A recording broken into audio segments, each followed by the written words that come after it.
Dios le bendiga, hermanos, en esta mañana. Para nosotros es un privilegio poder estar con ustedes. Como ya sabemos, el gobierno dominicano ha dispuesto que evitemos las aglomeraciones y las reuniones o los encuentros innecesarios a propósito de esta pandemia que está afectando a todo el mundo y a la República Dominicana, y con el propósito de detener la propagación de este virus. En ese sentido, las iglesias en sentido general han decidido suspender sus servicios presenciales. En el día de hoy no vamos a dejar pasar por alto la oportunidad que como cada domingo tenemos de poder llevar el mensaje de la palabra de Dios. Y en ese sentido vamos a aprovechar las herramientas tecnológicas que Dios pone a nuestro alcance. Así que esperamos que este mensaje pueda ser para la edificación de cada uno de nosotros. Como muchos de ustedes sabrán, hemos estado estudiando la sección final del Sermón del Monte, en donde Jesús culmina su discurso dejando 4 advertencias finales a quienes les estaban escuchando. Ya nosotros vimos que la primera de estas advertencias, la más importante por demás, es que nosotros debemos escoger la puerta estrecha que lleva el camino angosto que conduce a la vida eterna.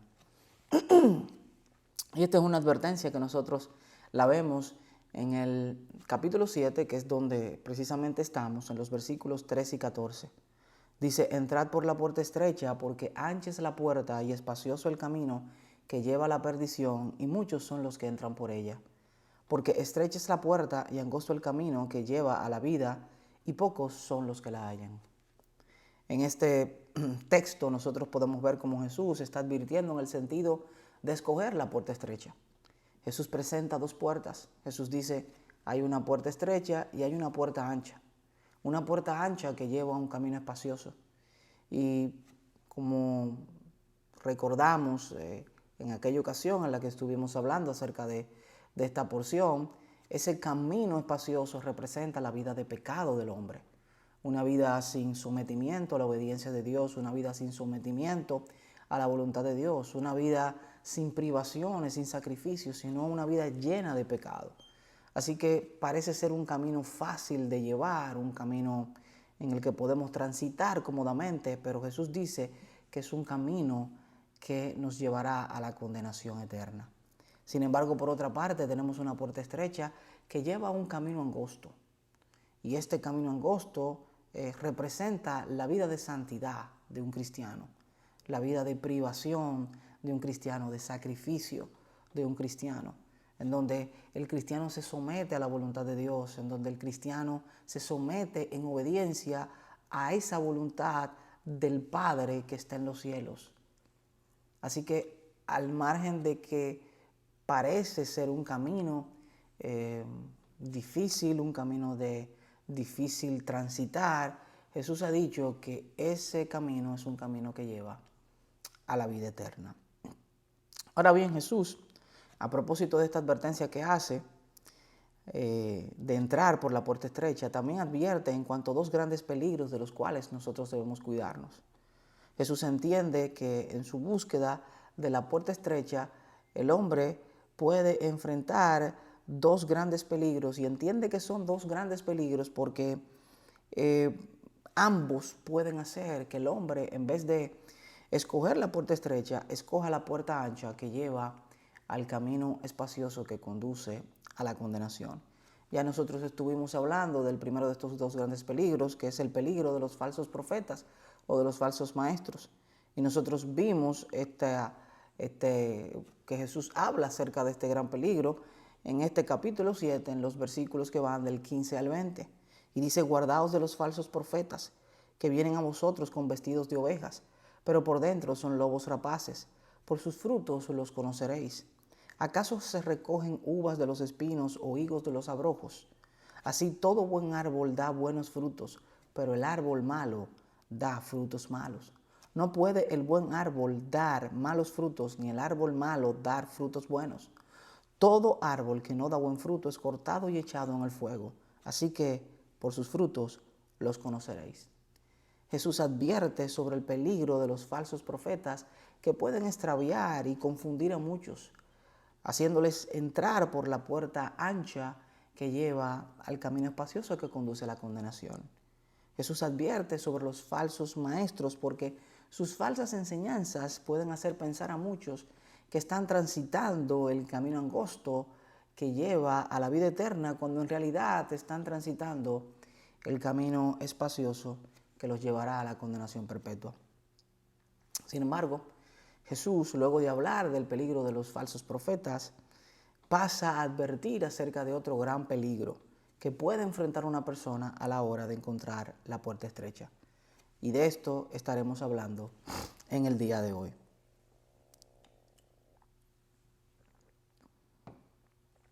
Les voy a pedir que vayamos al libro de Mateo, el capítulo 7, a los versos 21 y 23. Mateo, capítulo 7, versos del 21 al 23.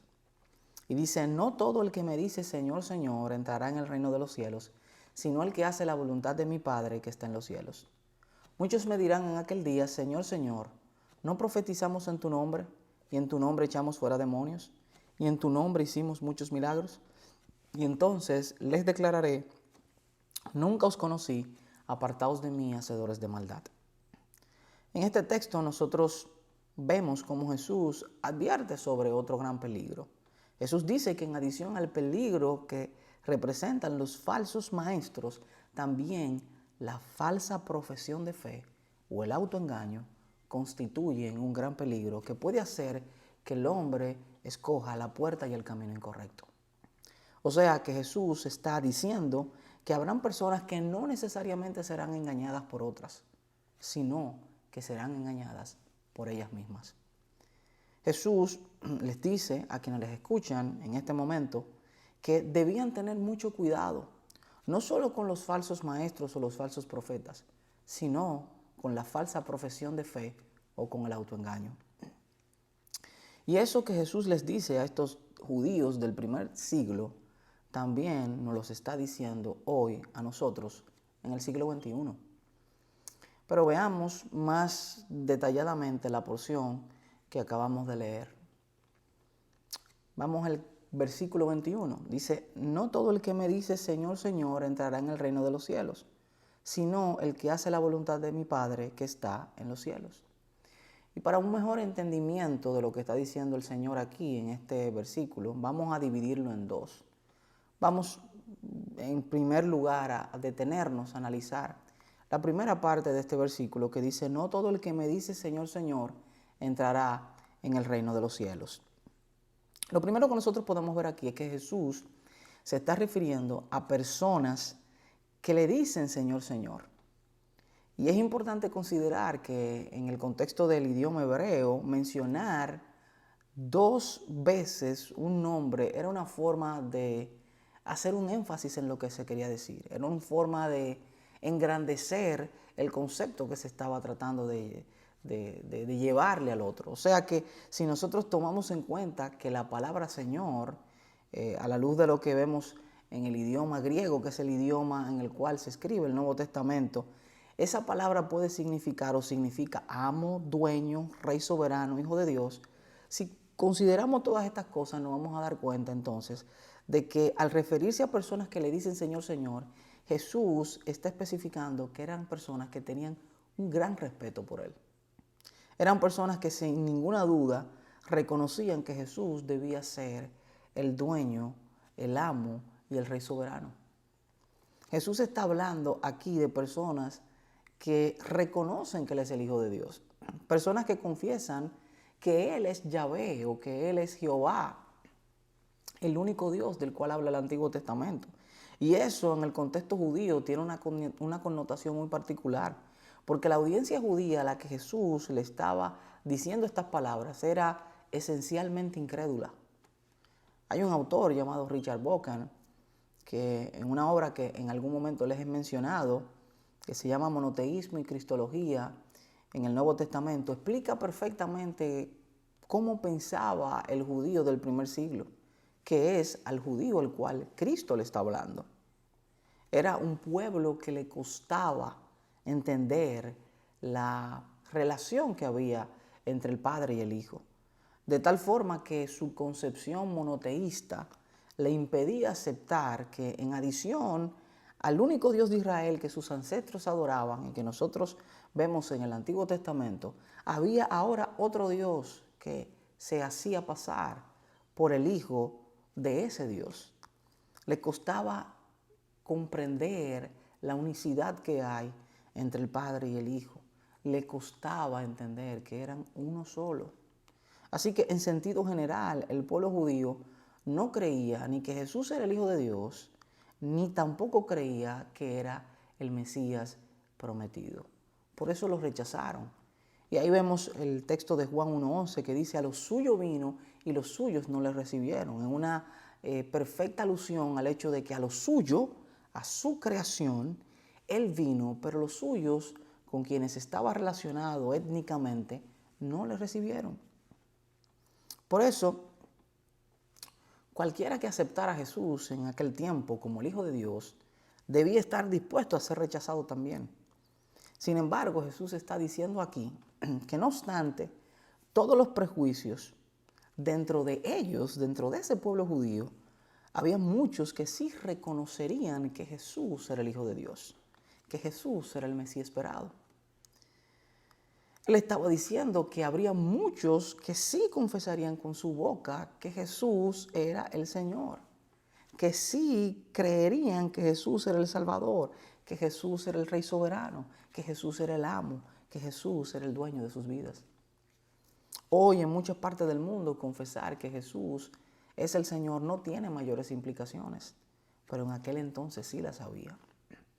Así que es necesario que consideremos que Jesús no está hablando aquí de hombres malos, de personas que hacen lo malo, de hombres que no son conformes ni a la ley de los hombres ni a la ley de Dios. Jesús no está hablando aquí ni de incrédulos ni de ateos. Jesús está hablando de personas que viven una vida de apariencia cristiana. Son personas que van a la iglesia, son personas que leen la Biblia, son personas que oran, son personas que predican el Evangelio.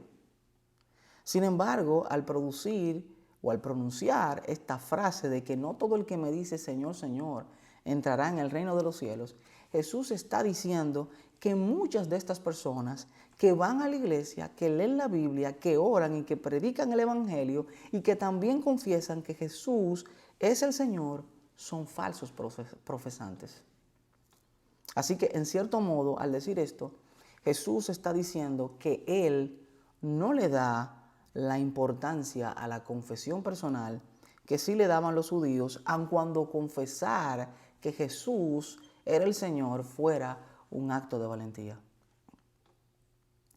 El pueblo judío tenía una gran confianza en que sus obras, sus confesiones, sus tradiciones, su doctrina y hasta su condición de judíos le podía conceder por sí solo una entrada al reino de los cielos. Ellos creían que estas cosas eran meritorias a los fines de alcanzar la salvación. Y Jesús, a lo largo de todo el Sermón del Monte, ataca esta gran confianza que tenía el pueblo judío en todas estas cosas.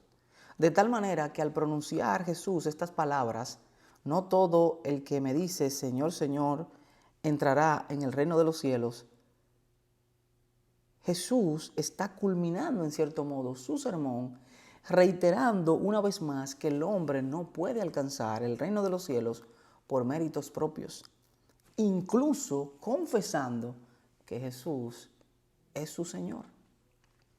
Jesús les está diciendo que cualquiera puede decir Señor, Señor, pero que decir eso no necesariamente determina la salvación de una persona.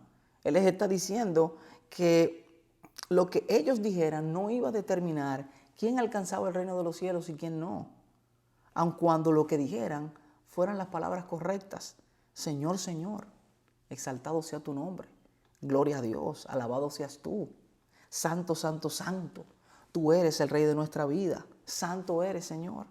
Decir cualquiera de estas palabras no les aseguraba un boleto de entrada al reino de los cielos. Y en esencia, Jesús lo que le está diciendo es que lo que sale de la boca no es necesariamente lo que nos define. Jesús les está diciendo que ser un creyente verdadero va más allá de lo que confesamos. Porque una verdadera confesión sin una verdadera conversión no sirve de nada.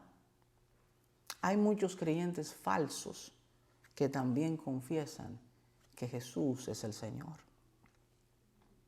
Y uno se pregunta en el día de hoy, hay también muchos creyentes que piensan que lo que decimos es lo que nos define. Hay creyentes que entienden también que su confesión tiene una importancia tal que puede decidir si entramos o no al reino de los cielos. ¿Cuál es la importancia que tiene la confesión del hombre hoy en día? Nosotros vivimos en un mundo en el que la gente le da una importancia muy grande a los designios de su boca o su palabra, ya sea hablada o escrita. Y hoy no es extraño ver como muchas personas o muchos artistas o personas populares de la farándula suben a una tarima a recibir un premio y le dan toda la gloria a Dios. Aun cuando le estén dando la gloria a Dios a propósito de un premio que rinde reconocimiento a una película o a una canción que promueve el pecado, que promueve la prostitución, que promueve el sexo desenfrenado, que promueve la adicción al alcohol o que promueve la drogadicción, que promueve la violencia, la muerte, el asesinato. El hombre, a lo largo de la historia, ha creído que su confesión es tan importante a los fines de alcanzar la salvación porque siempre ha tenido un concepto muy bajo de Dios y un concepto muy alto de sí mismo.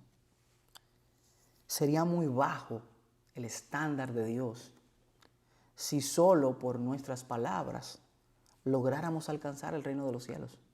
Si solo por nuestras palabras nosotros lográramos alcanzar el reino de los cielos, sería muy bajo el estándar de Dios. Pero eso es lo que piensan muchas personas.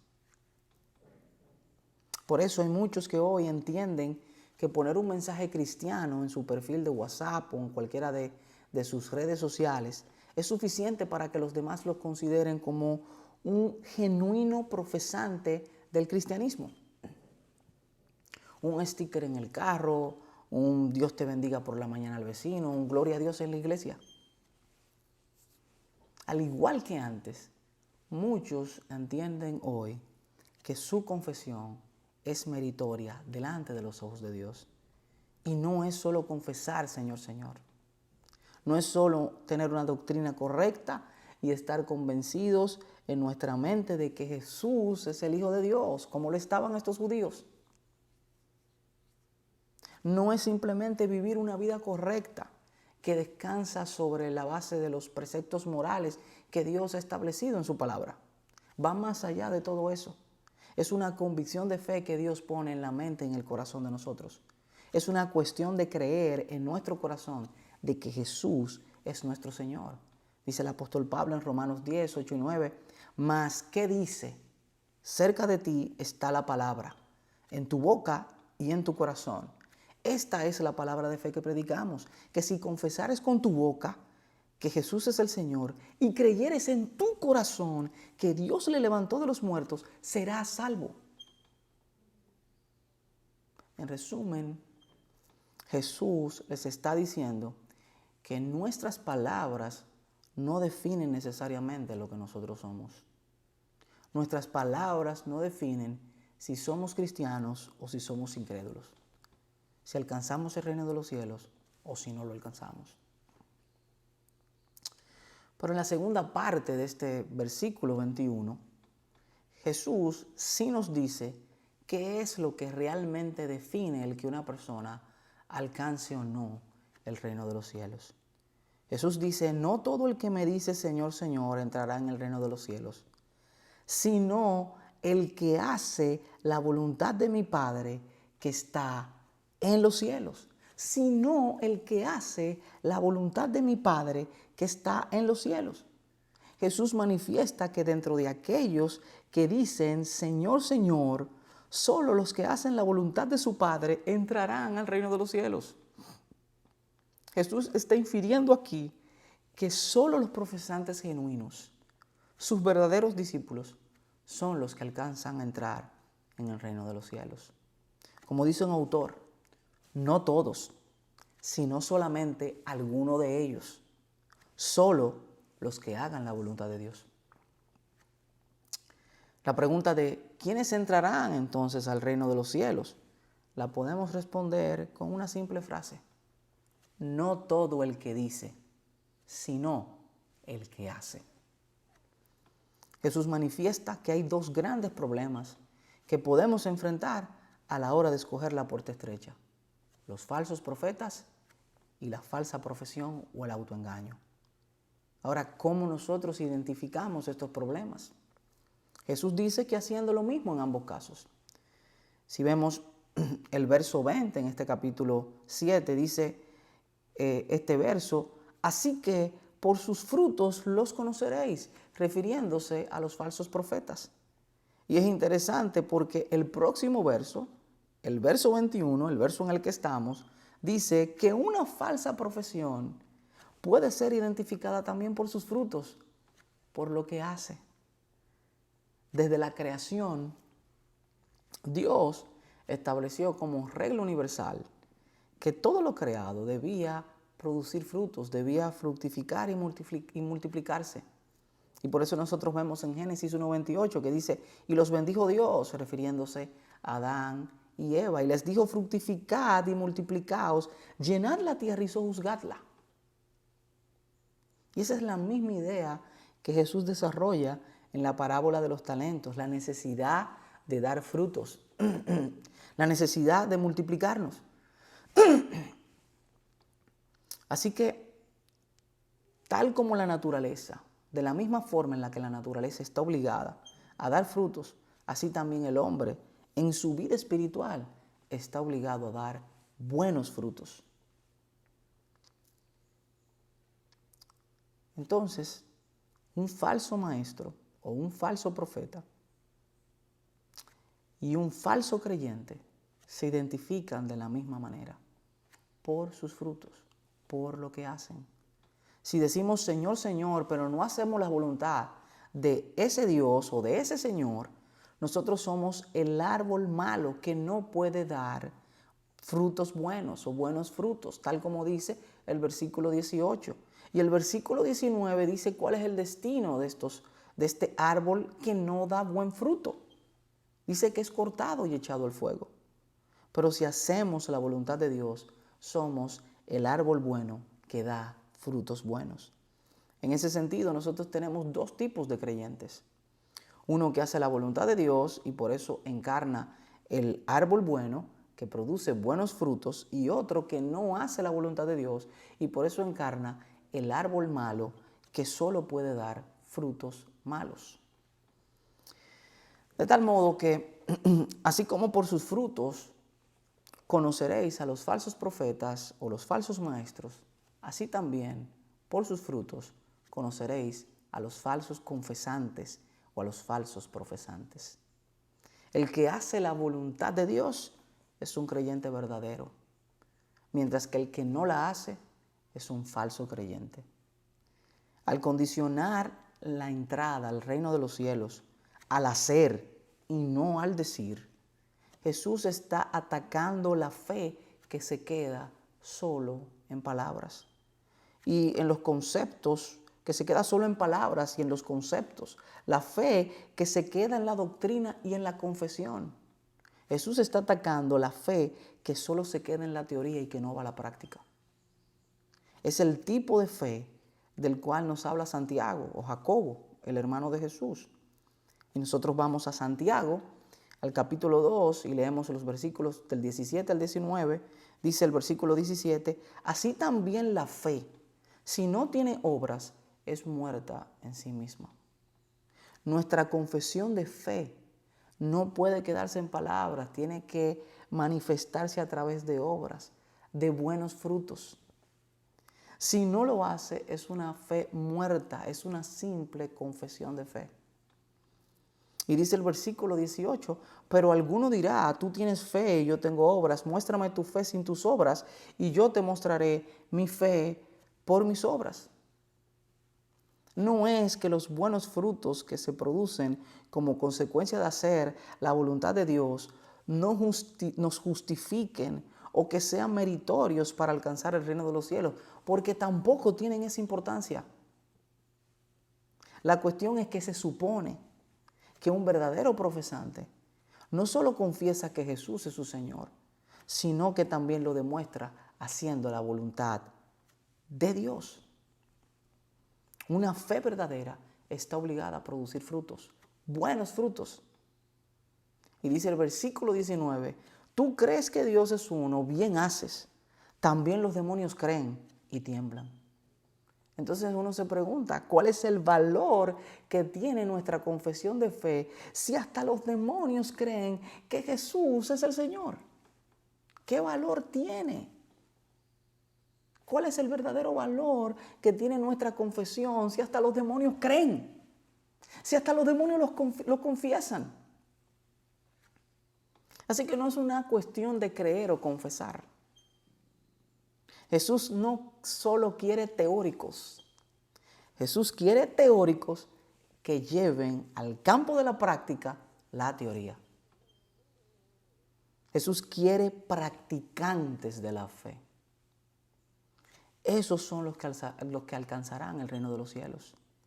Jesús está atacando la fe estéril, la fe que no da frutos.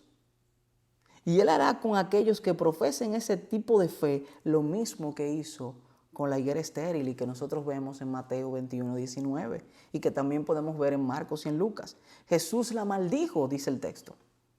Estaba ocupando en un lugar en la tierra y no daba frutos. En esencia, Jesús está diciendo que una fe que dice, pero que no hace, no es una fe verdadera. Es una fe falsa, es una fe hipócrita.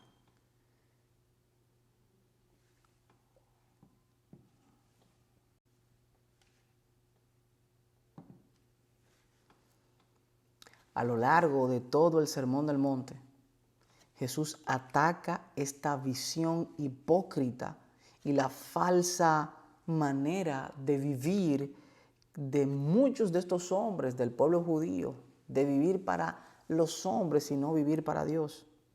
Apenas unos pasajes atrás, vemos cómo Mateo recoge las palabras de Jesús, en donde Jesús de manera directa les dice a los fariseos y los escribas que eran unos hipócritas. Y lo dice porque ellos habían, digamos que generado una práctica de juzgar a los demás a propósito de cosas que ellos mismos hacían también. Jesús ataca constantemente esa fe hipócrita, esa forma hipócrita de los creyentes de decir pero no hacer. Y a propósito de eso, es interesante ver cómo el Evangelio de Lucas, refiriéndose precisamente a esta parte del Sermón del Monte, recoge las palabras de Jesús en otro sentido, o en el mismo sentido, pero de otra manera. Y vemos en Lucas 6:46 cuando Jesús dice lo siguiente: ¿por qué me llamáis Señor, Señor, y no hacéis lo que yo digo? Nosotros vemos incluso cómo Jesús extiende su crítica a la hipocresía más allá del mismo Sermón del Monte. O sea, Jesús no solamente está atacando la hipocresía en el Sermón del Monte, Jesús le extiende más allá del Sermón del Monte. Y por eso nosotros vemos en Mateo 23:3 que Jesús dice: así que todo lo que os digan, refiriéndose a los escribas y los fariseos, así que todo lo que os digan que guardéis, guardadlo y hacedlo. Mas no hagáis conforme a sus obras, porque dicen y no hacen. Dicen pero no hacen, dicen Señor, Señor, pero no hacen la voluntad de ese Señor. Por eso Jesús recuerda lo que había profetizado del pueblo judío Isaías. Y hay una referencia en Marcos 7:6 a las palabras de Jesús en ese sentido. Dice Jesús: hipócritas, bien profetizó de vosotros Isaías, como está escrito: este pueblo de labios me honra, mas su corazón está lejos de mí. Y esa es una citación directa a una porción que encontramos en Isaías 29:13, que dice, porque este pueblo se acerca a mí con su boca y con sus labios me honra, pero su corazón está lejos de mí y su temor de mí no es más que un mandamiento de hombres que le ha sido enseñado. Habían sido enseñados a temer a Dios a partir del cumplimiento de algunos mandamientos, muchos de ellos mandamientos creados por hombres, por ellos mismos. Ese era el temor de ellos, cumplir esos mandamientos delante de los demás hombres. Por eso, para ellos, hacer la voluntad de Dios se circunscribía a cualquier cosa que pudiera ser apreciada por los hombres. Pero Jesús está diciendo a lo largo de todo el Sermón del Monte que hacer la voluntad de Dios incluye lo que el hombre no puede juzgar. Y eso es lo que sentimos y lo que pensamos. Nuestros sentimientos y nuestros pensamientos. Por eso nosotros vemos como en el Sermón del Monte Jesús dice que no solo es culpable de homicidio aquel que comete homicidio, sino que aquel que siente, tiene ese sentimiento en el corazón, ya es culpable de homicidio también. Y vemos que Jesús también, al hablar del adulterio, dice que no solo es culpable de adulterio aquel que concreta la acción, aquel que la consuma, sino que aquel que en su mente tiene pensamientos de deseo de otra persona, de otra mujer, ya ha cometido adulterio también. Porque todas estas cosas nacen en el corazón. La raíz del homicidio, la raíz del adulterio, la raíz de la calumnia, nace en el corazón. Y Jesucristo está hablando acerca del corazón, no de las obras exteriores. Podemos no matar a una persona, pero en nuestro corazón desearlo. Podemos no cometer adulterio, pero en nuestro pensamiento anhelarlo. Estos hombres pensaban que su verdadera adoración a Dios era su confesión, eran sus obras, sus actos, sus obras exteriores. Pero la verdadera adoración a Dios no es la que sale de nuestros labios. La verdadera adoración a Dios es hacer su voluntad, tal como dice el apóstol Pablo en Romanos 12:1-2. Así que, hermanos, os ruego por las misericordias de Dios que presentéis vuestros cuerpos en sacrificio vivo, santo, agradable a Dios, que es vuestro culto racional. No os conforméis a este siglo, sino transformaos por medio de la renovación de vuestro entendimiento, para que comprobéis cuál sea la buena voluntad de Dios, agradable y perfecta. En definitiva, Jesús aquí le está dando prioridad a los buenos frutos por sobre las palabras. Los buenos frutos que solo produce el hacer la voluntad de Dios. La cuestión es esta: solo el árbol bueno da buenos frutos. Y solo haciendo la voluntad de Dios podemos producir frutos buenos. Ahora bien, ¿es esta la condición de muchos creyentes en el día de hoy? Creyentes que confiesan con su boca que Jesús es el Señor, pero cuando vemos sus vidas nos damos cuenta que su Señor es otro.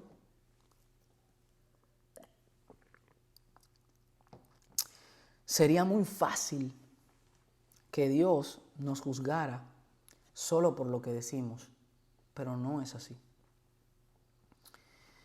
Dios nos juzga por lo que decimos, pero Dios también nos juzga por lo que sentimos, por lo que pensamos y por lo que hacemos. Entonces, nosotros podemos decir que nuestras palabras, nuestros pensamientos, nuestros sentimientos y nuestras acciones son conforme a la voluntad de Dios. Porque si lo que nosotros somos es simples profesantes y no hacedores de la voluntad de Dios, estamos igualmente perdidos, hermanos. El problema es nuevamente que hacer la voluntad de Dios significa transitar el camino angosto. Y muchos optan por la alternativa del autoengaño, de pensar que caminan el camino angosto y que viven una profesión de fe genuina, cuando en realidad están caminando o transitando el camino espacioso, ignorando que al final del camino tendrán que dar cuentas a Dios. El hombre solo puede engañarse a sí mismo y quizás a los demás, pero a Dios no lo puede engañar.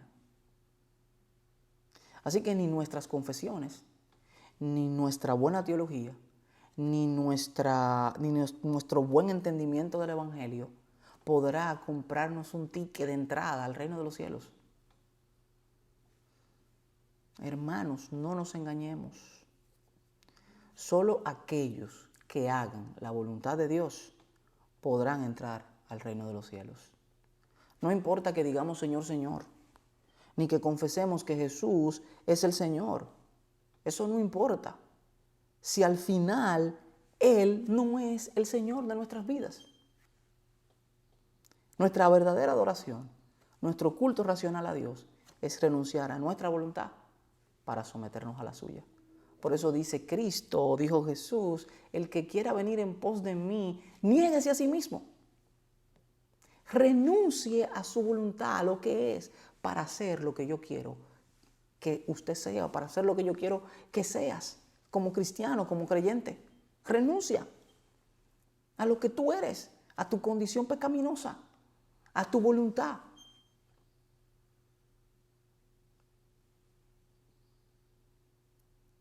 El árbol bueno es el que da buenos frutos. Y solo haciendo la voluntad de Dios, nosotros podremos tener acceso al reino de los cielos. Ahora, uno se pregunta cuáles son esos buenos frutos y de qué tipo de frutos estamos hablando. Y entonces podemos ver el versículo 22, pasar al versículo 22. Dice, muchos me dirán en aquel día, Señor, Señor, ¿no profetizamos en tu nombre y en tu nombre echamos fuera demonios y en tu nombre hicimos muchos milagros? En este verso Jesús va aún más allá. Jesús pasa de condenar la hipocresía de aquellos que piensan que entrarán al reino de los cielos por lo que dicen, a condenar la hipocresía de aquellos que piensan que entrarán al reino de los cielos por lo que dicen y por lo que hacen. Y es interesante que aquí Jesús confirma que son muchos los que en aquel día le dirán, Señor, Señor. Como dice el pastor John MacArthur, esos muchos son los mismos que entraron por la puerta ancha y que transitaron el camino espacioso del cual nos habla el versículo 13. Pero esos muchos al final de ese camino tendrán que enfrentar al juez.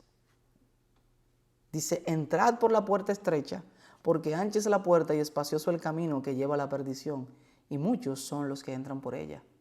Esos muchos del versículo 22 son esos muchos que entraron por esa puerta ancha y que transitaron ese camino espacioso. Son profesantes que estarán parados frente a Dios en aquel día, en el día del juicio, y cual si fueran abogados, se dirigirán con mucho respeto y solemnidad a su juez, diciéndole, Señor, Señor. Y eso mismo ocurre con un abogado en un tribunal terrenal. Señoría, honorable, muy respetuosamente magistrado.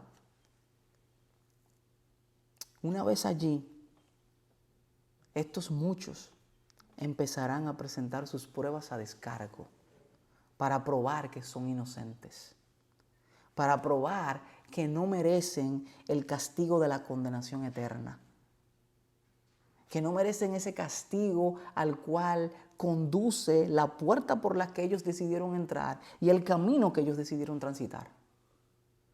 Entonces empezarán a presentarle a ese juez sus buenos frutos, como si fueran personas solicitando un empleo y presentando sus credenciales. Yo tengo esta maestría, yo hice una maestría en tal cosa, hice un posgrado en esto, una licenciatura en aquello, yo trabajé en tal empresa, yo hice esto, yo hice lo otro.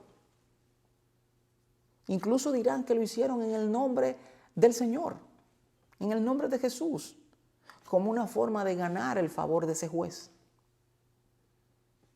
No fue en nuestro nombre. Lo hicimos en tu nombre. Lo hicimos estando bajo tu autoridad. Y empezarán a hablar de prodigios y de obras sobrenaturales. Estos son nuestros buenos frutos, Señor. Y tú eres un Dios sobrenatural.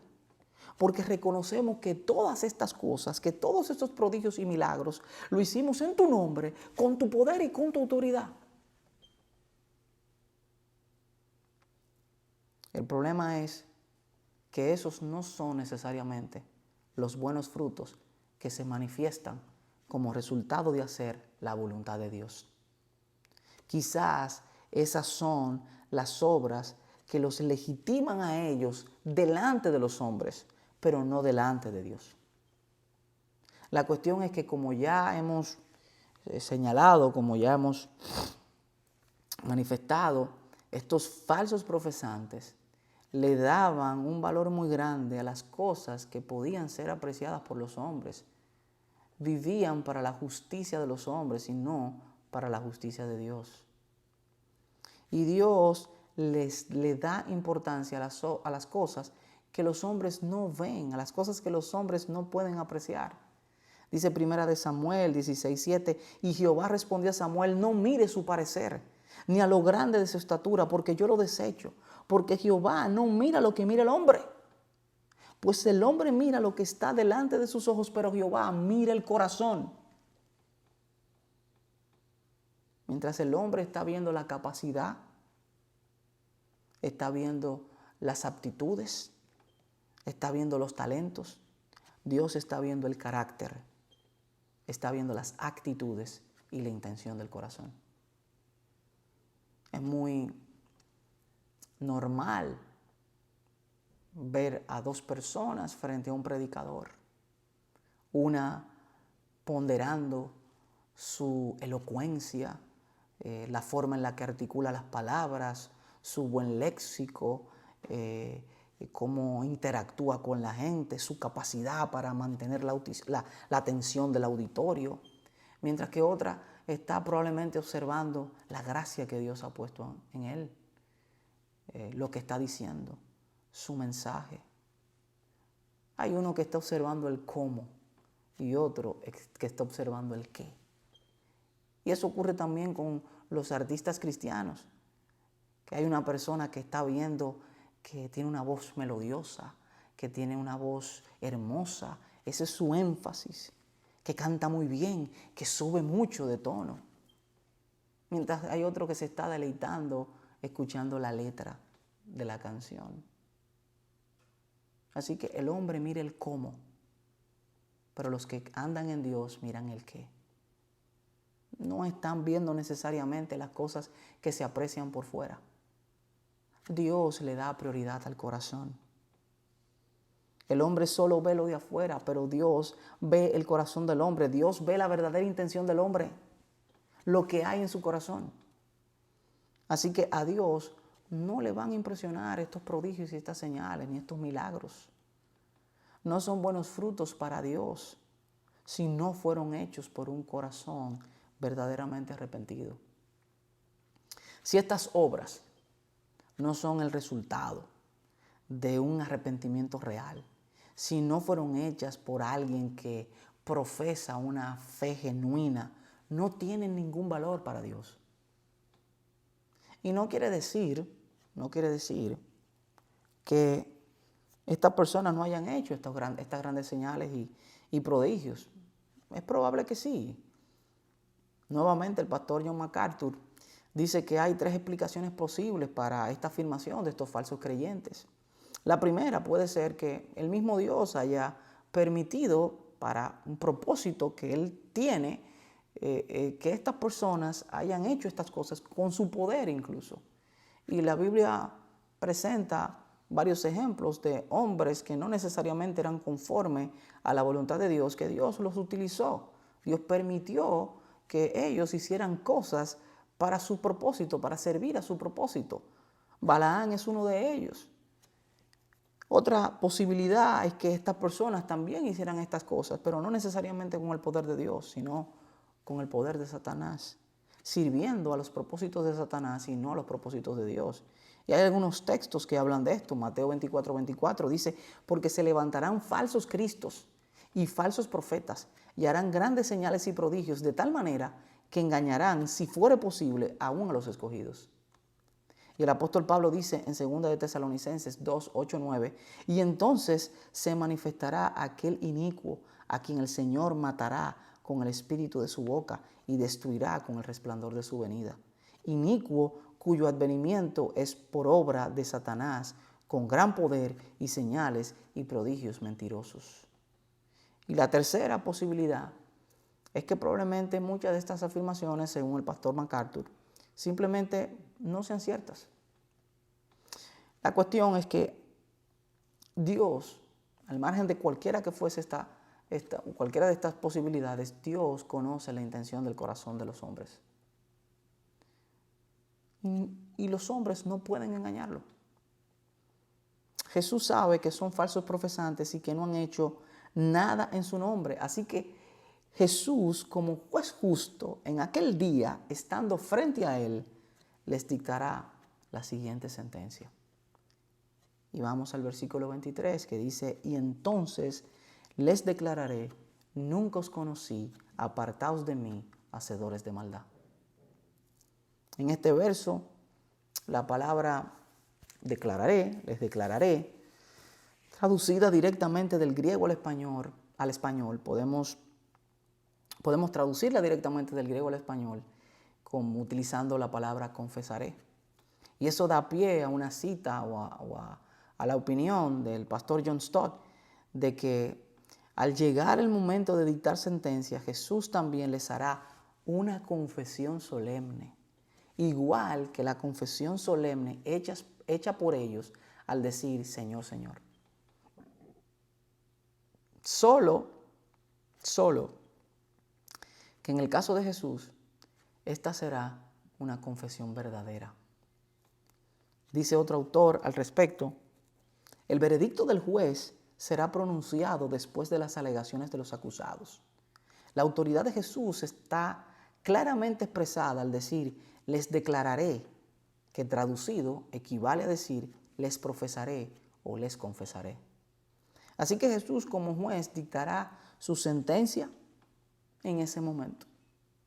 Y lo hará siguiendo un orden parecido al orden que sigue el juez terrenal también cuando dicta sentencia en un tribunal de la tierra.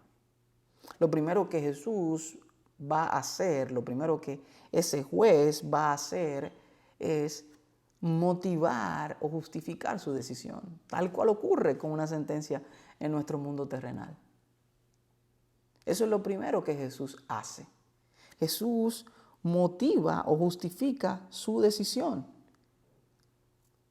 Dice, nunca os conocí. Y esa es la razón de mi decisión. Eso es lo que justifica mi decisión, que nunca os conocí. Sin embargo, aquí es importante saber cuál es la implicación que tiene la frase nunca os conocí. A la luz de, digamos que la palabra de Dios, conocí o conocer tiene una connotación que va más allá de simplemente saber quién es una persona.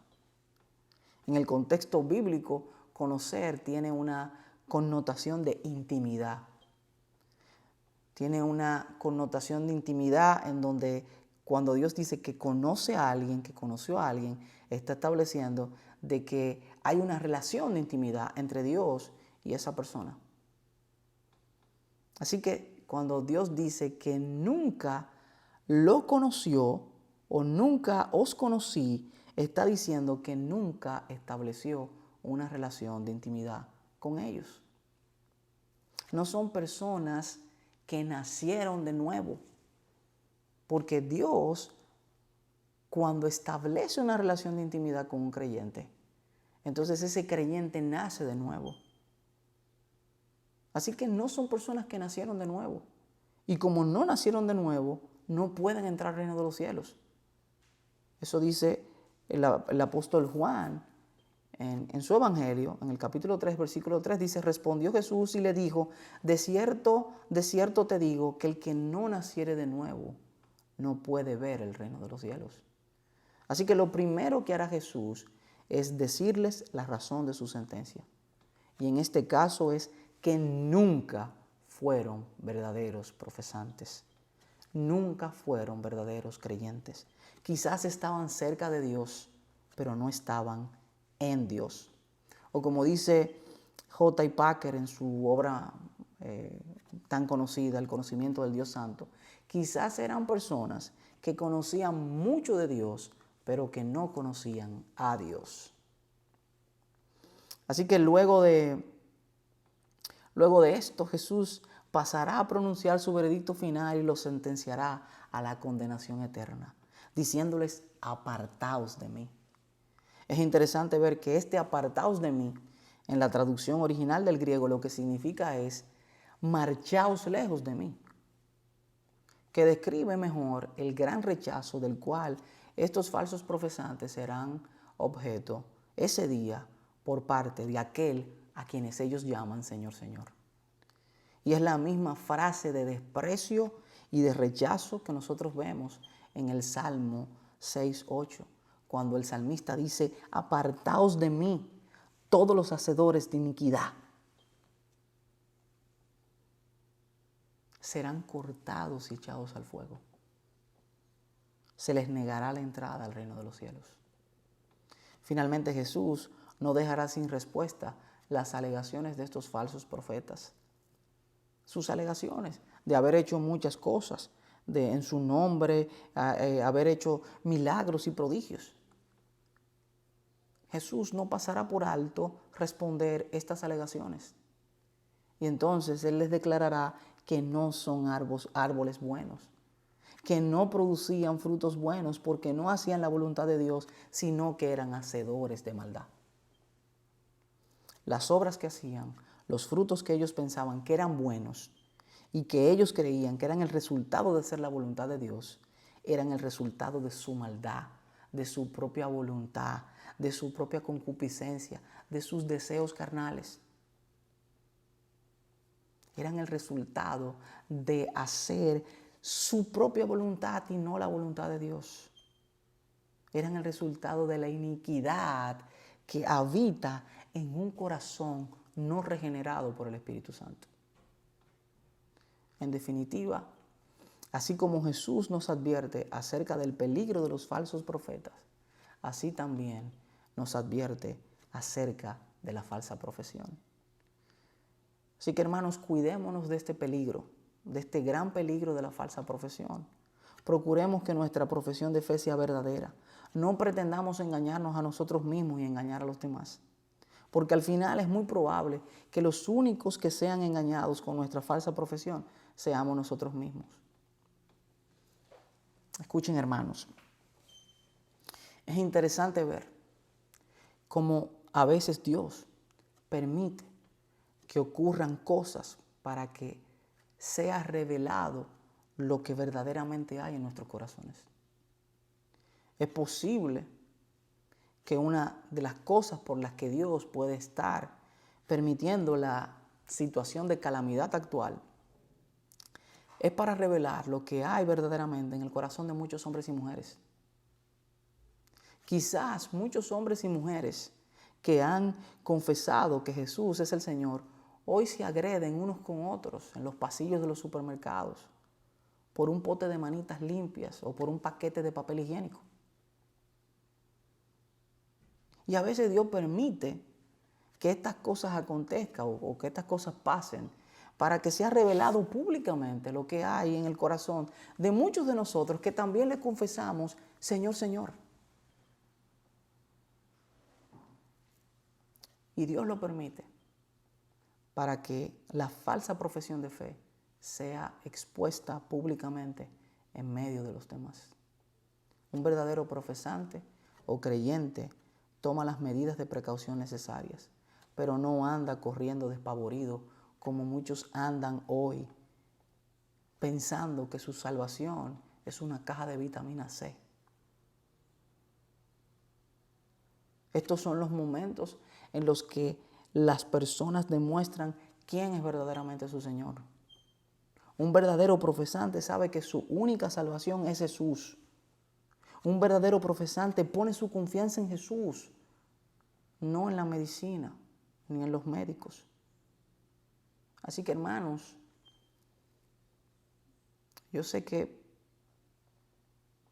el temor es algo natural, pero tratemos de estar tranquilos y confiados, porque Jesús es nuestro Señor. Mantengamos una verdadera profesión de fe para que no suframos el rechazo que sufrirán estos falsos profesantes ese día, aquel día. Mantengamos una verdadera profesión de fe para que podamos entrar al reino de los cielos y que en aquel día podamos pararnos delante del juez justo y escuchar el veredicto que Él tendrá para nosotros. Bien, buen siervo y fiel, sobre poco has sido fiel, sobre mucho te pondré, entra en el gozo de tu Señor. Dios te bendiga, hermano, en esta mañana.